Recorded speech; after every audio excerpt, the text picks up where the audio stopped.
Chapitre 20.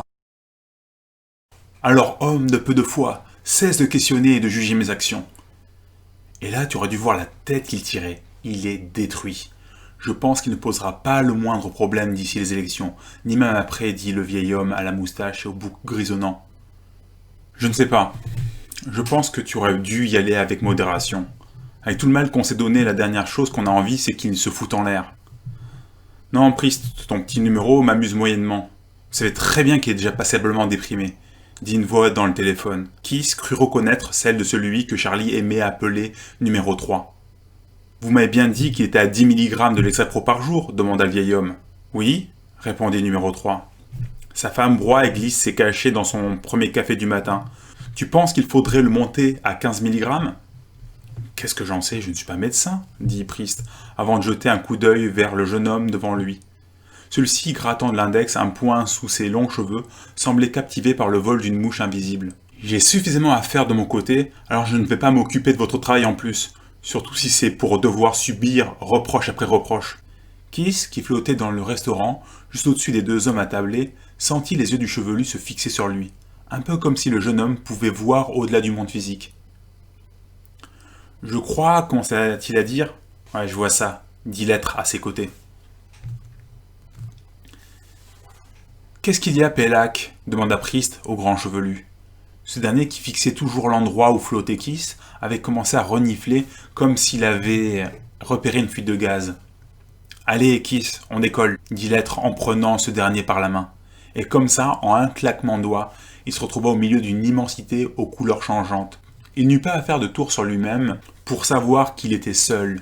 Il voyait dans toutes les directions à la fois. Le monde de l'astral était vraiment surprenant. Il se demanda un moment comment il pourrait parler de ce qu'il sentait et voyait depuis qu'il était passé de l'autre côté, mais se sentit comme un petit enfant au vocabulaire trop limité pour décrire le monde étonnant l'entourant. Kiss s'imaginait en train de soupirer et se surprit à penser à Helena Obregon et Maria Quaron, des femmes croisées au gré des moments où, jouant au spéologue, il avait exploré la montagne de rapports volés à Elion. Il était à peu près sûr que s'il les trouvait, il pourrait leur dire ce qu'il venait d'observer. C'étaient des médiums, des vrais, pas comme les bouffons déformant le peu qu'ils arrivaient à capter, et les arnaqueurs purs et simples qu'il avait croisés jusqu'ici. Les deux femmes étaient réellement capables d'entendre et de communiquer avec les esprits. Oui, s'il arrivait à les trouver, elles pourraient l'aider, mais visiblement elles étaient mortes ou n'avaient vraiment aucune envie qu'on puisse leur mettre la main dessus. Il les imagina en fuite et leur souhaita bonne chance de tout son cœur. Kiss pouvait voyager, espionner les gens pour peu que ceux-ci ne soient pas protégés à l'aide de sorts ou de gardes rapprochés. Mais tout ça n'avait en fait pas la moindre espèce d'importance tant qu'il n'était pas capable de trouver quelqu'un pour ramener cette connaissance dans le monde physique.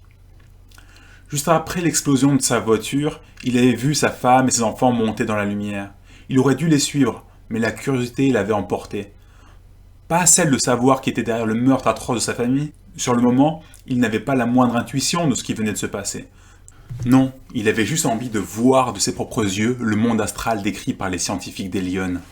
Ce n'est qu'après avoir vu le portail de lumière se refermer et s'être penché sur le véhicule enflammé que sa vision à 360 degrés avait été attirée en des endroits bien surprenants, comme la maison d'un artificier, la porte d'entrée du quartier général du Parti démocrate, rendue inaccessible aux esprits par l'application de contre-mesures astrales, et maintenant dans un restaurant avec Christopher Priest et son assistant à moitié humain. Charlie et sa grande bouche. Lors de son sermon improvisé, il s'était lancé comme un chien dans un jeu de quilles. Kiss l'imagina avec 2 pistolets à eau en plein Bagdad. La magie, c'est pas bien. Piou, piou, piou. Que la justice fasse son travail et regarde de près ce qui se trame à l'intérieur comme autour de l'entreprise. Piou, piou, piou. Le grand méchant se ramène, et Kiss, comme sa famille, se retrouve victime collatérale d'un obus perdu. Il aurait dû enrager, il aurait dû comploter pour provoquer la fin des vilains Jojo qui étaient responsables de tout ça. Mais non, il n'en était rien. Et de toute façon, Kiss savait qu'il n'avait pas vraiment le choix. S'il voulait durer dans l'astral, toutes les mauvaises pensées lui étaient interdites. Toute colère, toute peur ne ferait qu'accélérer la décomposition de ce qui restait de lui. Il n'avait pas le choix, il devait être amour et positivité, se concentrer uniquement sur les bons aspects. Il ne se vengerait pas, mais par contre, avec un peu de chance, il sauverait son ami. Il était temps de concentrer ses efforts sur Charlie. Et juste comme ça, en un claquement de doigts, il se retrouva propulsé dans une chambre à coucher et il vit son ami attaché. Et juste comme ça, en un claquement de doigts, ce qu'il aperçut lui coûta la moitié de ce qui lui restait de vie.